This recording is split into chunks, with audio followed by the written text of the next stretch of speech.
आज आपण इडलीच्या पिठापासून उत्तप्पा कसा करायचा ते पाहणार आहोत। सगळ्यात अगोदर मी पीठ तयार करून घेतलं होतं, त्याच्यामध्ये मीठ टाकून घेतलं। त्यानंतर तवा गरम करून घेतला, त्याच्यावर थोडंसं तेल टाकलं, 2 पळ्या पीठ टाकलं व ते थोडंसंच पसरून घेतलं, जास्त पसरून घ्यायचं नाही आहे। त्यानंतर त्याच्यावर मिरची टाकली, त्यानंतर उभा चिरलेला कांदा टाकला।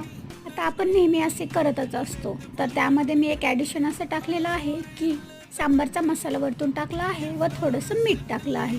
चवीपुरतं मीठ टाकून झाल्यानंतर चिरलेली कोथिंबीर टाकली व छान पलटी करून घेतली। आपल्याला पलटी करून छान दाबून हे भाजून घ्यायचं आहे। तुम्ही या पद्धतीने एकदा नक्की करून पहा। ज्यावेळेस आपल्याला सांबार करायला वेळ नसतो, त्यावेळेला तुम्ही अशा पद्धतीने करून खाल्लंस तर सांबारची ही टेस्ट लागते व वेगळं काहीतरी छान वाटतं। शेवटी अमूल बटर टाकून सर्व केलं। आवडल्यास लाईक, शेअर, सबस्क्राईब करा।